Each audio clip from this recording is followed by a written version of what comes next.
तो कोई तुम पर क्रोध करे, कोई तुम्हें गाली दे, तितिक्षा और शांति, तो सहज भाव से स्वीकार कर लेना कि उसके भीतर क्रोध उठा, इसलिए उसने गाली दी, बेचारा नाहक उसने कष्ट पाया, स्वीकार कर लेना। इसको तुम अपने भीतर कांटा मत बनने देना। ऐसा धैर्य, ऐसी शांति और ऐसी तितिक्षा बुद्ध निर्वाण को परम कहते हैं। बुद्ध कहते हैं होने योग्य तो एक ही चीज है, निर्वाण। बाकी जो होता है उसको तो स्वीकार कर लेना। किसी ने गाली दी, किसी ने प्रशंसा की, किसी ने कहा आप बड़े सुंदर, किसी ने कहा बड़े कुरूप, ये सब कुछ होने जैसा नहीं, इसका कोई मूल्य भी नहीं है। इसको चुपचाप स्वीकार कर लेना कि ठीक, जैसी आपकी मर्जी, भले लगते भले, बुरे लगते बुरे। इस सब पर जरा भी श्रम मत लगाना और इस सब पर जरा भी दृष्टि मत देना, क्योंकि जो होने जैसा है, जो होना चाहिए, वो तो निर्वाण है। उसकी दिशा में अपनी सारी शक्ति को लगा देना। दूसरों का घात करने वाला प्रवचित नहीं होता है, और अक्सर लोग दूसरों का घात करने में अपनी शक्ति लगा रहे हैं। कोई किसी को मार डालना चाहता है, कोई किसी को हराना चाहता है, कोई किसी को पद से गिराना चाहता है, कोई किसी को पीछे कर देना चाहता है। दूसरों में उत्सुक है, अपने में उनकी कोई उत्सुकता ही नहीं। दूसरे का घात करने वाला प्रवज्जित नहीं होता। प्रवज्या का अर्थ है सन्यास। सन्यासी वही है जो कहता है मैं अपने निर्वाण की खोज कर रहा हूं, मेरे निर्वाण का किसी दूसरे से कोई लेना देना नहीं, कोई प्रतिस्पर्धा नहीं। तुम जिस पद पर हो मजे से रहो, तुम्हारे पास जो है तुम मजे से भोगो, तुम जैसे हो ठीक, ये तुम जानो, इसमें मेरा कुछ लेना देना नहीं। सन्यासी का अर्थ है जिसकी दूसरे से प्रतिस्पर्धा नहीं, जो किसी तरह की ईर्षा में नहीं है। लेकिन अक्सर हमारी हालतें उल्टी हैं। हम दूसरे को मिटाने में अगर खुद भी मिट जाएं तो कोई फिक्र नहीं। मैंने सुना है एक आदमी ने बड़े दिन भक्ति की, परमात्मा प्रसन्न हुए और उन्होंने कहा मांग ले। क्या मांगता, लेकिन एक बात ख्याल रखना, जो तुझे मिलेगा तेरे पड़ोसियों को दुगना मिलेगा। उस आदमी की छाती बैठ गई। उसने कहा ये भी कोई वरदान हुआ? अरे अभिशाप कहो इसको, तो फिर मैं मांगूंगा कैसे? भगवान ने कहा वो तू जान, लेकिन इतनी तेरी क्षमता होनी ही चाहिए तो ही तू धार्मिक है, अन्यथा धार्मिक ही नहीं। ये मेरा वरदान कि जो तू मांगेगा मिलेगा तुझे दुगना पड़ोसी को। उसने किसी वकील से सलाह ली होगी कि करना क्या, इसमें से निकलना कैसे बाहर। वकील ने कहा इसमें क्या रखा? अरे ये तो बाएं हाथ का खेल है, तू ऐसा कर, पहले देख तो कि होता भी कि नहीं। तो मांग कि 7 मंजिल मकान बन जाए। मांगा, बन गया उसका 7 मंजिल, लेकिन दोनों तरफ 14-14 मंजिल मकान पड़ोसियों के खड़े हो गए। पूरा गांव 14 मंजिल का हो गया, एक वही गरीब रह गया 7 मंजिल का। वकील ने कहा ठीक, अब मांग कि हर मेरे घर के सामने एक कुआं खुद जाए, बड़ा कुआं। उसके घर के सामने एक कुआं खुद गया, पड़ोसियों के घर के सामने 2-2 कुएं खुद गए। उसने कहा मांग कि मेरी एक आंख फूट जाए। उसकी एक आंख फूट गई, पड़ोसियों की दोनों आंख फूट गई। वकील बड़ा होशियार रहा होगा, सुप्रीम कोर्ट का वकील रहा होगा। बेचारे पड़ोसी अब गिरने लगे कुएं में, क्योंकि 2-2 कुएं सामने और दोनों आंखें फूट गई, और 14-14 मंजिल के मकान। कोई मंजिल से गिर पड़ा, कोई सीढ़ियों से गिर पड़ा। लिफ्ट उस समय थी नहीं, और लिफ्ट भी होती तो क्या सार था, क्योंकि लिफ्ट चलाने वाले भी अंधे हो जाते। एक अकेला वही बचा, एक आंख वाला, उसकी प्रसन्नता का अंत नहीं। वो सम्राट की तरह घूमने लगा गांव में। एक वही था जो देख सकता था, हालांकि आधी देख सकता था अब, लेकिन उसका दुख नहीं था कि कन्वा हो गया, एक आंख का हो गया। मजा ये था कि सबकी गई। ख्याल रखना, ऐसा व्यक्ति सन्यासी नहीं हो सकता।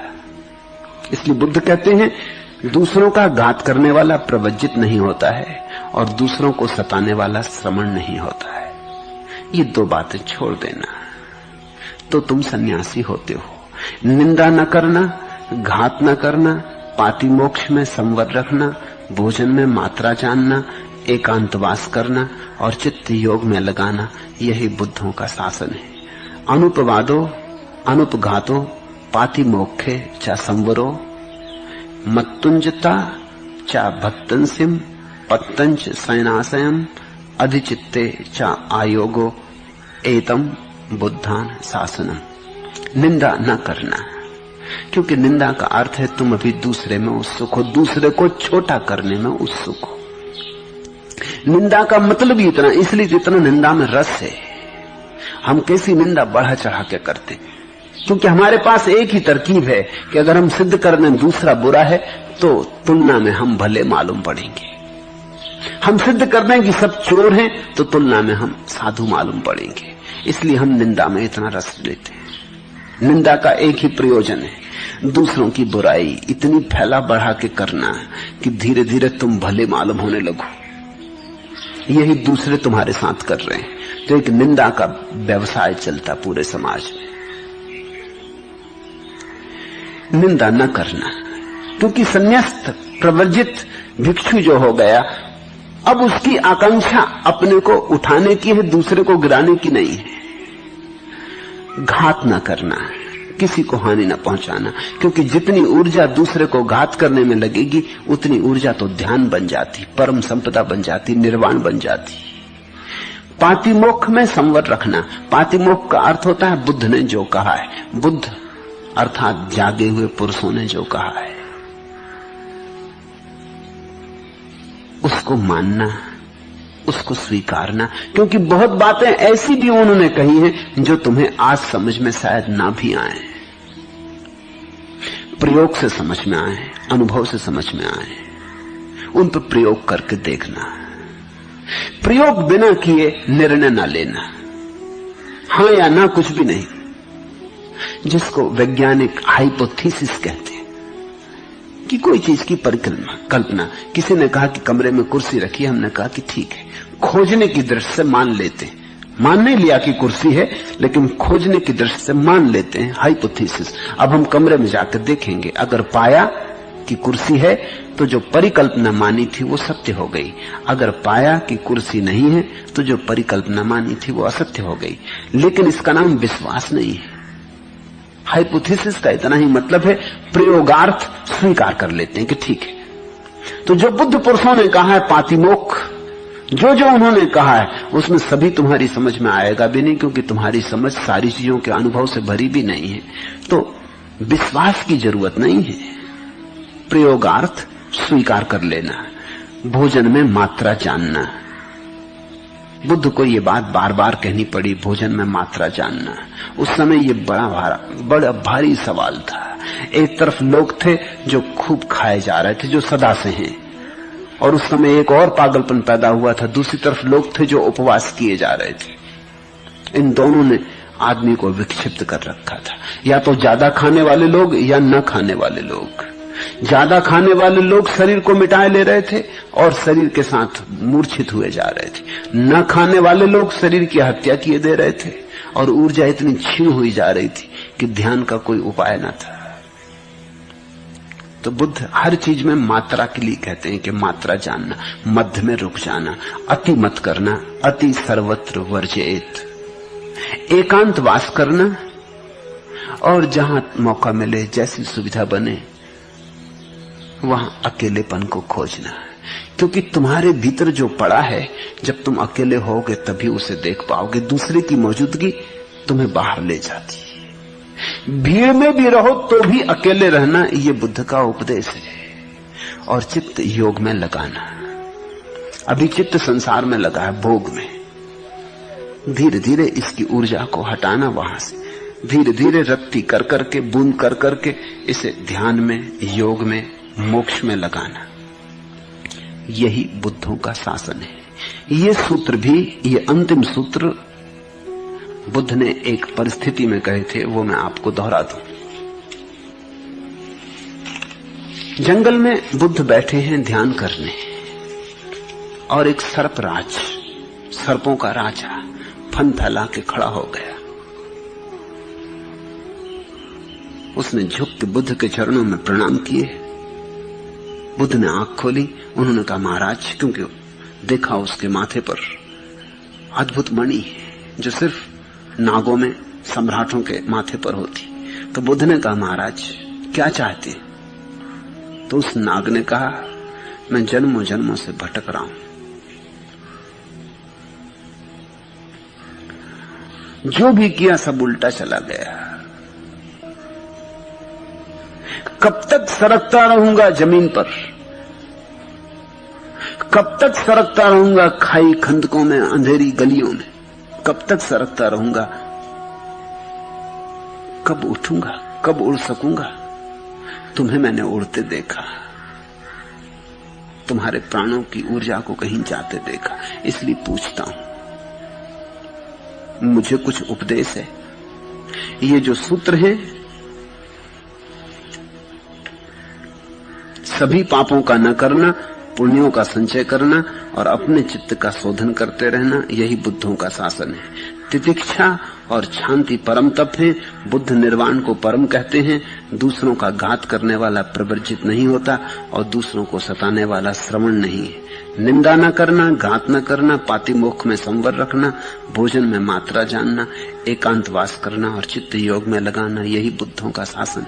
ये उस सर्प राज को कहे गए थे। सोचना ऐसे थोड़ा, हम भी सब जमीन पर सरकते हुए सर्प हैं। अभी हमने सिर भी उठा के कहां आकाश की तरफ देखा। अभी तो अंधी गलियों कूचों में, पोलों में, कोने कांतरों में हम सरकते फिरते। फिर सर्प का प्रतीक ही क्यों चुना होगा? क्योंकि सर्प जन्म से ही दूसरे को चोट पहुंचाने का जहर लेके आता है, इसलिए उसकी जहर की गांठ जन्म से ही उसके भीतर है। वो दूसरे को मारने में ही, दूसरे का घात करने में ही रस लेता है। यही तो गांठ हम भी लेकर आए हुए हैं। ये प्रतीक प्यारा है और सर्प का प्रतीक सारे धर्मों ने चुना है। उसमें कुछ कारण है। ईसाई कहते हैं कि सर्प ने भटकाया आदमी को, ईव को समझाया कि खा ले ये फल जो भगवान ने वर्जित किया है। ईव को फुसलाया सर्प ने। बुद्ध की इस कथा में सर्प कहता है कि कब तक मैं सरकता रहूंगा जमीन पर। हिंदू कहते हैं कुंडलनी जो ऊर्जा है मनुष्य के भीतर, वो सर्पाकार है। वो सर्प जैसी जब उठती है फन उठा के, तो उसका फन जब चोट करता है सहस्त्रार में, तो सारे कमल खिल जाते। सर्प का प्रतीक आदमी के बहुत करीब है। उसमें कई खूबियां हैं। पहली बात उसकी खूबी है कि सर्प बहुत चालाक। उस चालाकी के कारण ईसाइयों ने उसका प्रतीक बनाया कि उसने स्त्री को भरमाया, ईव को समझाया और अदम को ईश्वर के बगावत में जाने का प्रोत्साहन दिया। सर्प बड़ा शैतान, क्योंकि बड़ा चालाक प्राणी है, बड़ा चालबाज, भरोसे का नहीं। उस प्रतीक का उपयोग किया। बुद्ध की इस कथा में सर्प का प्रयोग हो रहा है इस अर्थ में कि सबकी दशा ऐसी है कि हम जन्म से ही जहर की ग्रंथि लेके पैदा हुए, दूसरे को चोट पहुंचाने में ही समाप्त हुए जा रहे हैं। दूसरे को मार डालने में ही हमने अपना जीवन समझा है। इसलिए लेकिन एक दिन सर्प भी थक जाता है। तुम कब थकोगे? एक दिन सर्प भी बुद्ध से पूछता है कि मैं कब तक ऐसे ही सरकता रहूंगा, तुम कब पूछोगे? इसलिए प्रतीक चुना। हिंदुओं ने प्रतीक चुना है कि सर्प जब खड़ा हो जाता, तो सर्प की बड़ी खूबियां हैं। उसमें हड्डी होती नहीं, उसके पास हड्डी बिल्कुल नहीं, लेकिन सर्प खड़ा हो जाता बिना हड्डी के। होना नहीं चाहिए वैज्ञानिक ढंग से, लेकिन सर्प पूंछ के बल खड़ा हो जाता है फन उठा के, और उसके पास कोई हड्डी नहीं है। तो चमत्कार है। ऐसा ही चमत्कार मनुष्य के भीतर घटता है कि जो ऊर्जा काम ग्रंथ में पड़ी है, बिना किसी सहारे के, बेसहारे, बिना माध्यम के खड़ी हो जाती, सर्प जैसी। फन जाके चोट करता ऊपर और आखिरी केंद्र खुल जाता। मेरी इन बातों को इतने प्रेम और शांति से सुना है, उससे बहुत बहुत अनुग्रहित हूं। सबके भीतर बैठे परमात्मा को प्रणाम करता हूं। मेरे प्रणाम स्वीकार करें।